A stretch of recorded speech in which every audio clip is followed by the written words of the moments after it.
আসসালামু আলাইকুম। আপনারা সবাই কেমন আছেন? আশা করি সবাই ভালো আছেন। আজ আপনাদের জন্য নিয়ে এসেছি নতুন গল্পের প্রথম পর্ব। আশা করি গল্পটি আপনাদের ভালো লাগবে। তাহলে চলুন শুরু করা যাক। রাগ এমন একটা বাক্য যার উচ্চারণ খুবই ছোট, কিন্তু তার গভীরতা অনেক বেশি। এই রাগ শব্দটা সবার মাঝেই বিরাজমান। পৃথিবীতে এমন কোনো মানুষ নেই যার মাঝে রাগ শব্দটা বিরাজ করছে না। আচ্ছা, রাগ কি আমাদেরকে নিয়ন্ত্রণ করে, নাকি রাগকে আমরা নিয়ন্ত্রণ করি? কিন্তু আমরা কি পারি রাগকে নিয়ন্ত্রণ করতে? কারো কারো ক্ষেত্রে রাগের পরিমাণের মাত্রা খুবই বেশি, আবার কারো কারো ক্ষেত্রে খুবই কম। নিজের রাগকে নিয়ন্ত্রণ করতে পারে। কিন্তু যাদের রাগ বেশি তারা কি করে? চলুন আজ না হয় এমন একজনের গল্প শোনাই যে রাগলে নিজেকে ঠিক রাখতে পারে না।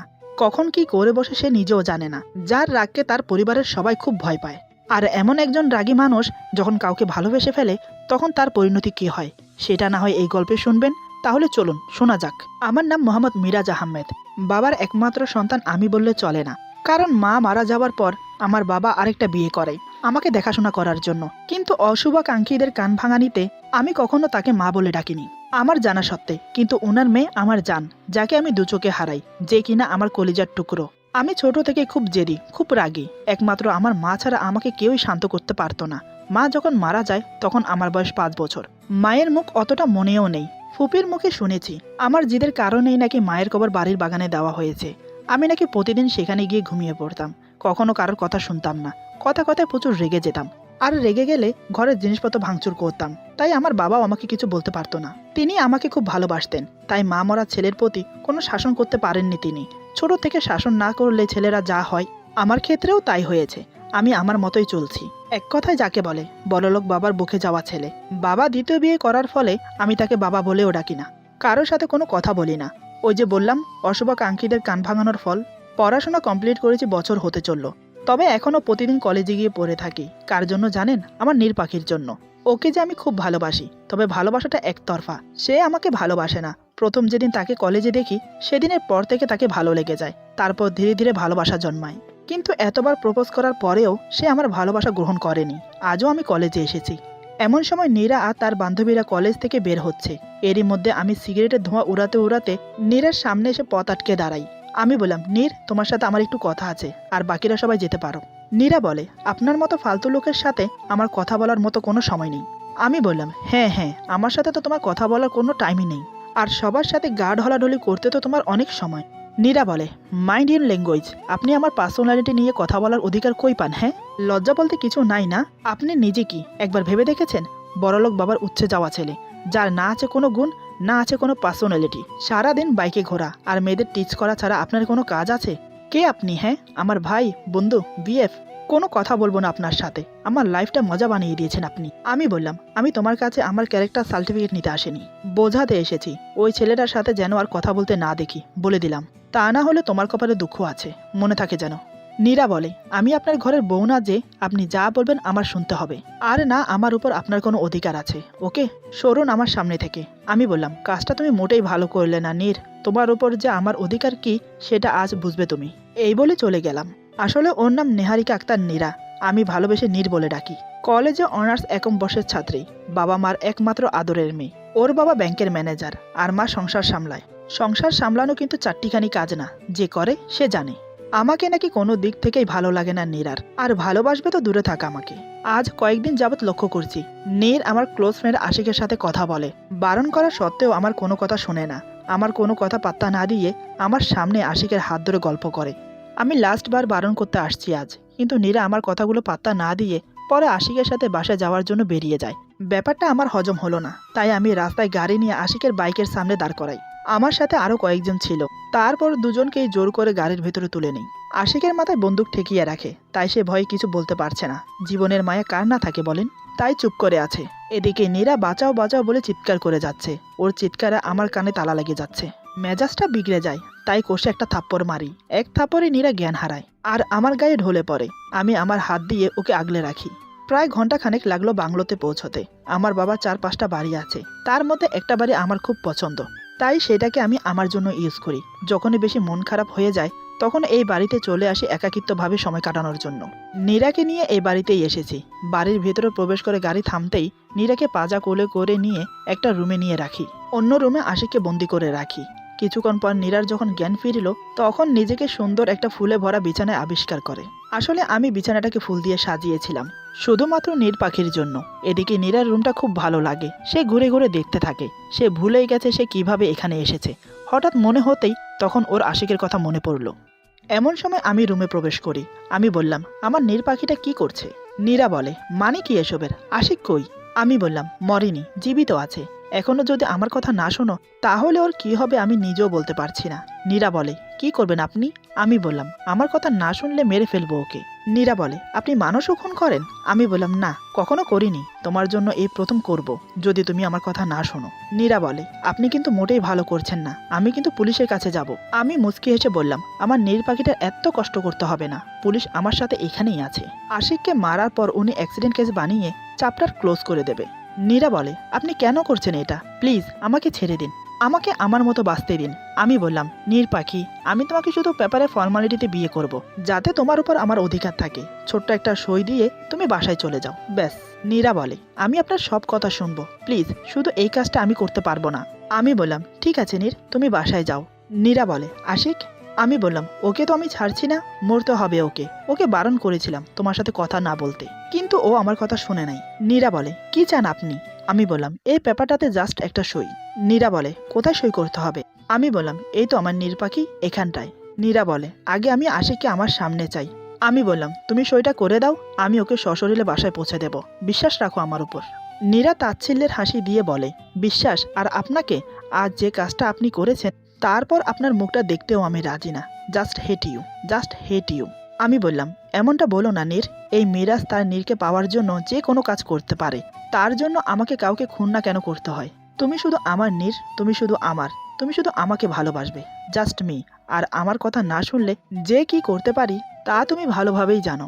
নীরা বলে, কি চাইছেনটা কি আপনি বলেন তো? কিসের জন্য আমার পিছু পড়ে আছেন? সত্যিই আমাকে ভালোবাসেন নাকি আমার এই শরীরটার জন্য? আমি বললাম, জান, কি বলছো তুমি এসব? নীরা বলে, আমি ঠিক বুঝতে পারছি আপনাদের মতো ছেলেদের কি চাই। দেরি করছেন কেন? নিন, আপনার ভালোবাসা পূর্ণতা করে নিন, মিটিয়ে নিন আপনার মনের ইচ্ছে। নীরার কথা শুনে আমার মাথাটা আরো গরম হয়ে উঠল। আমি নীরার এক হাত পিছনের দিকে ঘুরিয়ে দেয়ালের সাথে চেপে ধরি, আর আমার এক হাত দিয়ে ওর মুখটা শক্ত করে চেপে ধরে বললাম, আর একটা কথা বললে এখানেই মেরে পুঁতে দেব তোমাকে। আমি বখাটে হতে পারি, কিন্তু অতটাও খারাপ না। তোমার দেহ ভোগ করার জন্য যদি নিয়ে আসতাম তাহলে তোমাকে বিয়ে করার কথা মাথায় আনতাম না। পুরো শরীরটাকে ভোগ করে ছিন্ন ভিন্ন করে রাস্তায় ফেলে আসতাম। আমি অতটাও অমানুষ না। মেয়েদের দেহ ভোগ করার জন্য মেয়েদেরকে তুলে নিয়ে আসতে হয় না আমার। আমি একটা ইশারা করলে হাজার হাজার মেয়ে আমার বিছানায় আসবে। কত মেয়ে আমার পিছু ঘুরে শুধু আমার একটু ভালোবাসা পাওয়ার জন্য, তুমি সেটা খুব ভালো করেই জানো। এই বলে ওর চোখের দিকে তাকিয়ে আছে। নীরা আমার চোখের দিকে তাকিয়ে রীতিমতো ভয় পেয়ে যায়। নীরার মনে হচ্ছে আমার মাঝে কোনো হিংস্র দানব ঢুকে গেছে। নীরার চোখ দিয়ে টপ টপ করে জল গড়িয়ে পড়ছে। আমি নীরার গালটা এমন করে ধরেছি যে নীরার ঠোঁট কেটে গাল বেয়ে রক্ত পড়ছে।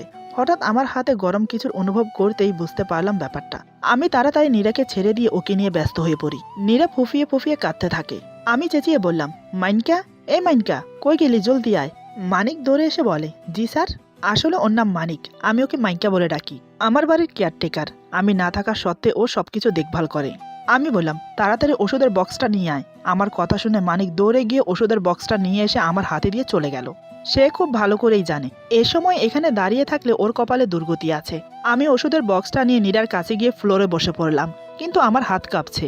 নীরার ঠোঁটে ওষুধ লাগাতে গেলে নীরা আমার কাজকর্ম দেখে অবাক হয়ে যায়। এইমাত্র যে ব্যবহার করলাম আর এখন যা করছি এইটাই যেন ওর বোধগম্য হচ্ছে না। আমি বললাম, জান, তুমি এখন এখানে বিশ্রাম করো। নীরা বলে, আমি বাসায় যাব। আমি বললাম, ঠিক আছে, এখানে একটা সই করে দাও, তোমাকে বাসায় রেখে আসি। নাও, তাড়াতাড়ি করো। নীরা বলে, আমি একাই যেতে পারবো, আপনার যেতে হবে না। আমি কর্কশ কণ্ঠে চেঁচিয়ে বললাম, তোমার কাছে আমি জানতে চেয়েছি আমাকে কি করতে হবে? নীরা আমার চিৎকার শুনে তাড়াতাড়ি সই করে দেয়। আজ আমাকে নীরা খুব ভয় পাচ্ছে, কারণ এতদিন আমার এই রূপ নীরার কাছে অচেনা ছিল। তাই আমি বললাম, চলো তোমাকে বাসায় নামিয়ে দিয়ে আসি। আর হ্যাঁ, কাল থেকে আমার কথা মতো চলবে। কিছু করার চেষ্টা করলে আমার থেকে খারাপ আর কেউ হবে না। আর একটা কথা, এইসব টাইট ফিটিং জামা কাপড় একদম পরবে না, ঠিক মতো খাবে, বাসা থেকে কোনো কাজ ছাড়া বের হবে না, কোনো ছেলের সাথে কথা বলবে না, আমার রাগ উঠবে এমন কোনো কাজ করবে না। আমার রাগের সামনে যে আসবে সে কিন্তু শেষ হয়ে যাবে। কি মনে থাকবে? নীরা নিচের দিকে তাকিয়ে মাথা নেড়ে হ্যাঁ বলল। মেয়েটা অনেক ভয় পেয়েছে আজ, আমি সেটা বেশ বুঝতে পারছি। আমি বললাম, নীর পাখি, একদম ভয় পেও না, আমি তো তোমার জন্যই এসব করেছি। তুমি যদি সকালে আমাকে অধিকারের কথা না বলতে তো আজ এত কিছু হতো না, আর একদিক দিয়ে ভালোই হয়েছে। তোমার উপর আমার অধিকারটা পার্মানেন্টলি হয়ে গেল খুব জলদি। তোমাকে আমার কাছে নিয়ে আসবো জান। এই বলে আমি নীরাকে হালকা করে জড়িয়ে ধরি, কিন্তু নীরা কিছুই বলে না, কারণ ও ভালোভাবেই বুঝতে পেরেছে মিরাজ নামের প্যারা ওর জীবন থেকে সহজে যাবে না। আমার এই অদ্ভুত ভালোবাসা ওর জীবনকে উল্টিয়ে দেবে। তারপর আমি নীরাকে তার বাসার সামনে নামিয়ে দিয়ে চলে আসি। এদিকে নীরা বাসা আসতে ওর মার হাজার প্রশ্নের ঝড় ওঠে, কিন্তু নীরা কোনো উত্তর দেয় না। কি বলবে সে? তাই হাজার প্রশ্নের মধ্য দিয়ে ও রুমে ঢুকে দরজা বন্ধ করে দেয়। তারপর বিছানার ওপর টান হয়ে শুয়ে পড়ে। নীরা বিছানায় শুয়ে বিড়বিড় করে বলে, কি স্বপ্ন নিয়ে আমি কলেজে গেলাম, আর আমার সাথে এসব কি হচ্ছে? কোন কুক্ষণে যে ওই কলেজে ভর্তি হলাম আল্লাহই জানে। সেই প্রথম দিন থেকে বদমাশ আমার পিছনে পড়ে আছে।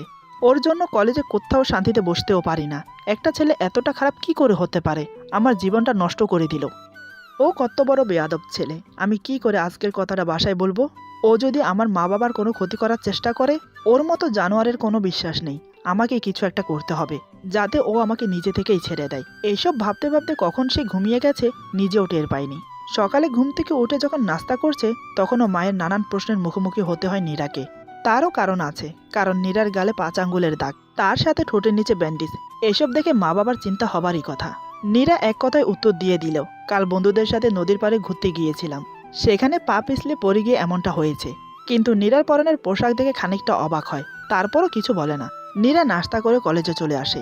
এদিকে কলেজের সবাই নীরাকে দেখে রীতিমতো তামাশা শুরু করে দেয়, কারণ নীরা আজ পদ্মার মতো ঢিলা সালোয়ার কামিজ পরে কলেজে এসেছে। যে মেয়েটার স্টাইল দেখে যে কোনো ছেলে হুমড়ি খেয়ে পড়ে, আজ সে মেয়ে সবার কাছে হাসির পাত্রী হয়ে গেল। কলেজের বাইরে বেঞ্চ পাতা ছিল, সেখানে বসে নীরা কাঁদতে থাকে। এমন সময় আমি এসে নীরার সামনে দাঁড়ালাম। আমি বললাম, আমার নীর পাখিটা কাঁদছে কেন? নীরা বলে, এবার আপনি শান্তি পেয়েছেন তো? সবার সামনে আমি জোকার হয়ে গেলাম। আমি চেঁচিয়ে বললাম, কে বলেছে তোমাকে এই কথা? আমাকে একবার বলো, কার এত বড় সাহস আমার নীরুকে কাঁদায়? আমার চিৎকার শুনে ভয়ে আশেপাশের সবাই দৌড়ে চলে যায়। নীরা ভালোভাবেই জানে আমি রাগলে আর কারণ নিস্তার নেই, তাই প্রসঙ্গে পাল্টে বলে, আপনার সাথে একটা কথা ছিল। আমি বললাম, বলো না জান, আমি তো তোমার কথা শোনার জন্যই আছি, বলো। নীরা বলে, আমার একটা ছেলের সাথে 3 বছরের সম্পর্ক আছে। 3 বছরের সম্পর্কে কি কি হতে পারে নিশ্চয়ই আপনার ধারণা আছে। তো প্লিজ আমাকে। কথাটা শেষ করতে পারে না, তার আগে আমি নীরের গালে সজোরে থাপ্পড় মেরে দিই। নীরা টাল সামালতে না পেরে মাটিতে পড়ে যায়। আমি নীরের 2 বাহু শক্ত করে ধরে টেনে তুলি। নীরা আমাকে দেখে চমকে ওঠে, কারণ আমাকে কাল যেমন থেকে ভয় পেয়েছিল, আজ ঠিক তেমনই দেখছে। আমি বললাম, তোর একজন কেন, 100 জনের সাথে রিলেশন থাকলেও আমি তোকে ছাড়বো না, কিন্তু তোকে সবাইকে ছাড়তে হবে। না পারলে আমি বাধ্য করব। দ্বিতীয়বার এমন কথা মুখে আনার আগে 2 বার ভাববি, কথাটা যেন মনে থাকে। আমার কথা শুনে নীরা চুপ মেরে যায়। আমি নিজেকে কিছুটা স্বাভাবিক করে বললাম, তুমি ভুলে যাচ্ছ যে তুমি এখন শুধু আমার পছন্দের মানুষ নেই, আমার বউ তুমি। আমার জীবনের সাথে তোমার জীবন জড়িয়ে গেছে। প্লিজ নীর, তুমি ভালোভাবেই জানো আমি মরে গেলেও তোমাকে ছাড়বো না, তাই বাধ্য করো না আমাকে কারোর ক্ষতি করতে। তোমার মনে যদি কেউ থেকেও থাকে তাকে ভুলে যাও, এতে তোমার আর তার দুজনেরই মঙ্গল। যাও, ক্লাসে যাও। আমার কথা শেষ হলে নীরা চুপচাপ ক্লাসে চলে যায়, কিন্তু ক্লাসে আর কেউ ওর সাথে ভালোভাবে কথা বলে না। আমার জন্য এখন নীরার সাথে কেউ ভালোভাবে মেশে না, এমনকি স্যারও কিছু বলে না। নীরা ক্লাস থেকে বেরিয়ে এসে ক্যাম্পাসে বসে, তারপর ভাবতে থাকে আমি কি করে ওর থেকে মুক্তি পাবো। আল্লাহ, বলে দাও তুমি, কেন আমার সাথে এমন হচ্ছে? এভাবে আমি এখানে থাকতে পারবো না। এরই মধ্যে নীরার মা ফোন দেয়। নীরা ফোন রিসিভ করে বলে, হ্যাঁ মাদার ইন্ডিয়া, বলো। নীরার মা বলে, তোকে কতবার বলেছি আমাকে মাদার ইন্ডিয়া বলে ডাকবি না। আরে আমি বাঙালি মেয়ে, শুধু মা বললেই যথেষ্ট। নীরা বলে, আচ্ছা ছাড়ো, কেন ফোন দিয়েছো বলো। নীরার মা বলে, কই তুই, তাড়াতাড়ি বাসায় আয়। নীরা বলে, কেন, কি হয়েছে? নীরার মা বলে, আরে কাল বললাম না মিসেস মুনমুনের মেয়ের বিয়ের অনুষ্ঠানে যেতে হবে। নীরা বলে, মা আমি কোথাও যেতে পারবো না, তুমি আর বাবা চলে যাও। নীরার মা বলে, আমি তোর কোনো কথা শুনতে চাই না, তাড়াতাড়ি বাসায় আয়, তোর বাবা তোর জন্য বসে আছে, ভদ্রতা বলে কিছু আছে বুঝলি, জলদি আয়। নীরা একটু বিরক্ত হয়ে বলে, ঠিক আছে আসছি, উড়ে যাব নাকি? হ্যাঁ, টাইম লাগবে, রাখো। এই বলে ফোন কেটে দেয়। নীরা চলে যায় বাড়ির উদ্দেশ্যে। এদিকে আমি চলে যাই বাসায়। বাসায় ঢুকতেই আমার বোন দৌড়ে এসে আমার গলা জড়িয়ে ধরে। আমার সৎ বোন তিশা। তবে আমি কখনো ওকে সৎ বোন ভাবিনি, নিজের জীবনের থেকেও বেশি ভালোবাসি। তিশা বলে, ভাইয়া কই ছিলে তুমি এতক্ষণ? আমি সেই কখন থেকে রেডি হয়ে বসে আছি, আমার সব সাজ নষ্ট হয়ে গেল। আমি বললাম, আমার তিশা মনিটা দুনিয়ার সবচাইতে best, pretty, sweetie and beautiful, তোমার সাজার কি দরকার? আমি এখনই চট করে তৈরি হয়ে আসি, তুমি 5 মিনিট টাইম দাও। এমন সময় দরজার কাছে দাঁড়িয়ে রেবিকা বলে, বোনকে এত লাই দিও না, মাথায় চড়ে যাবে। রেবিকা মানে ইনি হচ্ছেন আমার সৎমা। আমি গম্ভীর গলায় বললাম, সেটা আমি বুঝবো, আপনার ভাবতে হবে না। রেবিকা বলে, কোথায় যাবে তোমরা? আমি বললাম, সেটা আপনার না জানলেও চলবে, নিজের গণ্ডির মধ্যে থাকেন, মা হবার চেষ্টা করবেন না। রেবিকার এসব কিছুর অভ্যাস হয়ে গেছে। আমার অনেক কঠিন ভাষাও উনি সহ করে নিয়েছেন, কিন্তু কোনোদিন কিছু বলেনি। তার একটাই আশা, আমি একদিন তাকে ঠিকই মা বলে মেনে নেব। এদিকে নীরার মার অভিসন্ধি ছিল অন্য কিছু। নীরাকে ওর মা শুধু বিয়ে বাড়িতে ভদ্রতা বজায় রাখতে নিয়ে যায়নি, ওনার বান্ধবী মিসেস মুনমুনের ছেলে পিয়াসের সাথে দেখা করানোর জন্য নিয়ে যায়। নীরার মার পিয়াসকে অনেক পছন্দ, কিন্তু নীরাকে বলে রাজি হবে না যেতে। তাই নীরার মা এই প্ল্যানটা করে নীরাকে নিয়ে যায়। এদিকে নীরা বিয়েতে যাবে বলে শাড়ি পরছে। আয়নার সামনে নিজেকে দেখে নীরা বলে, ধুর ধুর, সবাই মিলে আমার কলিজাটা টানটানি করতে শুরু করেছে। আল্লাহ বাঁচাও আমাকে, এই শাড়ি পরে আমি কেমনে যাব। আসলে শাড়ি পরতে নীরার মা নীরাকে বলেছে। নীরা পরতে চায়নি, কিন্তু মায়ের জেদের কাছে হার মানতে হলো। নীরার মা বলে, কিরে তোর হলো, জলদি আয়, গাড়ি দাঁড়িয়ে আছে। নীরা বলে, আসছি। হে আল্লাহ, আর যাই হোক ওই গুন্ডার সাথে যেন দেখা না হয়। এই বলে গাড়িতে এসে বসে। কিছুক্ষণ পর বিয়ে বাড়িতে পৌঁছে গেল। বিয়ে বাড়িতে এসে নীরার ভালোই লাগছে, কারণ সবাই নীরার দিকে হাঁ করে তাকিয়ে আছে। আর থাকবে না কেন, আজ নীরা হলুদ শাড়ি পরেছে, সাথে ম্যাচিং কানের দুল, গলার মালা, ঠোঁটে লাল লিপস্টিক, কপালে টিপ, হাত ভর্তি হলুদ কাচের চুড়ি। একদম হলুদ পরীর মতো লাগছে নীরাকে। নীরা সবাইকে আর চোখে দেখে আর মনে মনে ভাবে, বাহ নীরা, তোকে তো মনে হচ্ছে অনেক সুন্দর লাগছে। সবাই তো হাঁ করে তাকিয়ে আছে, তার জন্যই তো ওই গুন্ডাটা তোর পিছে পড়ে আছে। বসে বসে নীরা এসবই ভাবছে, কিন্তু সে বুঝতেই পারল না এত মানুষের মধ্যে একজোড়া চোখ ওর দিকে ভয়ানক দৃষ্টিতে তাকিয়ে আছে। সে আর কেউ নয়, সে হলাম আমি। আমি মনে মনে বলছি, ওর সাহস কি করে হয়, এত সে যে কোথাও আসা। কত ছেলে ওর দিকে তাকিয়ে বাজে চিন্তা ভাবনা করছে। পাকা গজিয়েছে তোমার, দাঁড়াও, পাকা কেটে দেওয়ার ব্যবস্থা করছি। এর মধ্যে একটি ছেলে নীরাকে ডাকে। ছেলেটি বলে, এক্সকিউজ মি, হলুদ পরি। নীরা বলে, জি আমাকে বলছেন? ছেলেটি বলে, জি হ্যাঁ, আপনাকেই বলছি। আপনি ছাড়া এই পুরো বিয়ে বাড়িতে হলুদ পরি কে আছে বলেন? নীরা বলে, আপনি একটু বেশিই বলছেন। ছেলেটি বলে, আমার কিন্তু বেশ অহংকার আর হিংসা হচ্ছে জানেন। নীরা বলে, হিংসা কেন, আর অহংকারই বা কেন? ছেলেটি বলে, 2 দিন পর যার সাথে আমার বিয়ে, তাকে যে সবাই এইভাবে দেখছে তাই আমার হিংসা হচ্ছে। আর তুমি যে এতই সুন্দরী তাই আমার অহংকার হচ্ছে। নীরা কিছুটা অবাক হয়ে বলে, মানে কি বলছেন আপনি? ছেলেটি বলে, আসো আমরা ওইখানটায় বসে কথা বলি। নীরা বলেন, না, যা বলার এখানে বলেন, না হলে না বলেন। ছেলেটি বলে, আচ্ছা আচ্ছা কুল, এখানেই বলছি। হাই, আমি পিয়াস, যার বিয়েতে এসেছেন, আমি তার ভাই। এই বলে পিয়াস হাত এগিয়ে দেয়। নীরা হাত মিলাতে যাবে, তখনই দেখে আমার রাগী চোখ ওর দিকে এগিয়ে আসছে। নীরা আমাকে দেখেই উল্টো দিকে দেয় দৌড়। পিয়াস হাঁ হয়ে থাকে নীরা যাওয়ার দিকে। নীরা বিড়বিড় করে বলে, আল্লাহ, এটা কি হলো? যেটা চাই না তুমি সেটাই 2 হাত ভরে দাও। আমি এখন কই যাই? আর বেশি কিছু ভাবার সময় পাইনি নীরা। তার আগেই আমি সামনে থেকে এসে নীরার হাত ধরে টানতে টানতে একটা ফাঁকা রুমে নিয়ে এসে রুম লক করে দিই। ততক্ষণে নীরা ভয়ে হাত পা কাঁপছে। নীরা কাঁপা কাঁপা গলায় বলে, প্লিজ আমাকে মারবেন না। আমি আর কোনো দিনও পুরো কথা বলতেই পারে না। তার আগেই আমি নীরার 2 হাত শক্ত করে ধরে নিজের বুকের সাথে চেপে ধরি। নীরার ঠোঁটে নিজের ঠোঁট ডুবিয়ে দেই। 2 হাত ছেড়ে দিয়ে ওর কোমর ধরে নিজের সাথে মিশিয়ে নিলাম। 2 হাতে কোমর খুব শক্ত করে খামচে ধরলাম। তাতেই নীরা গুঙিয়ে ওঠে। আমি আমার মতো ওর ঠোঁট চষে যাচ্ছি, যতক্ষণ পর্যন্ত না ওর ঠোঁটের লিপস্টিক উঠে না যাচ্ছে। যেভাবে নীরাকে ধরে রেখেছি, নীরা নড়তেও পারছে না। নীরা অজানা এক অনুভূতিতে হারিয়ে গেছে। কিছুক্ষণ পরেই নীরা ছটপট করছে। একের পর এক আঘাত আর সহ করতে পারছে না। এরই মধ্যে আমি নীরাকে ছেড়ে দেই। আমি নীরাকে ছাড়ার পর নীরা চোখ বন্ধ করে চুপটি মেরে দাঁড়িয়ে কান্না করতে থাকে। আমি খেয়াল করলাম ওর 2 হাতে চুড়ি ভেঙে হাত কেটে গেছে। তার উপর ঠোঁটে রক্ত জমে গেছে। শুধু তাই নয়, কোমরে খামচে ধরার ফলে 2 দিক দিয়ে কোমর পুরো লাল হয়ে গেছে। 5 আঙ্গুলের দাগ বসে গেছে। তাতেও আমার একটু মায়া হলো না। আমি রাগিত কণ্ঠে বললাম, কান্না বন্ধ করো নীর। নীরা নীরবে চোখের পানি ফেলে যাচ্ছে। আমি বললাম, কি থামবা নাকি আবার কিস করব? নীরা কান্নার জড়িত গলায় বলে, আপনি আমার সাথে কেন এমন করছেন? কি করেছি আমি? আমি বললাম, তুমি ওই ছেলের সাথে কথা বলছিলে কেন? নীরা বলে, আমি তো কথা বলিনি, উনিই তো। আর বলতে পারলো না। আমি বললাম, উনি তো কি, যে তোমার সাথে কথা বলতে আসবে তুমি তার সাথেই কথা বলবে? কি ভেবেছিলে আমি জানতে পারবো না? নীরা বলে, আমি তো জাস্ট। আবার চুপ হয়ে যায় আমার চোখ দেখে। আমি বললাম, নীর পাখি, আমি তোমাকে বলেছিলাম না এমন কোনো কাজ করো না যাতে আমার রাগ উঠে যায়। এত সেজে এসেছো কেন? হ্যাঁ, সবাই কেমন করে তাকিয়ে আছে তুমি জানো? ঠোঁটে কখনো লিপস্টিক দিবা না। আমি নিজেকে কন্ট্রোল রাখতে পারি না। আমি চাই না আমি ছাড়া তোমাকে এভাবে কেউ দেখুক। এই বলে আমি হঠাৎ যা করলাম ওর সাথে, ও ভাবতে পারেনি এমন কিছু করব আমি আবার। একটা মানুষ কতটা ভয়ঙ্কর হতে পারে তা নীরার জানাই ছিল না। সে ভয়ে থরথর করে কাঁপছে আবার আমার এই অমানুষিক রূপ দেখে। ও যেন সেখানেই জ্ঞান হারাবে। এরপর যা হলো। আজকের গল্প এখানে সমাপ্ত। গল্পের বাকি অংশ পেয়ে যাবেন আগামী পর্বে। আশা করি গল্পটা আপনাদের ভালো লাগবে। সবাই ভালো থাকবেন, সুস্থ থাকবেন। আল্লাহ হাফেজ।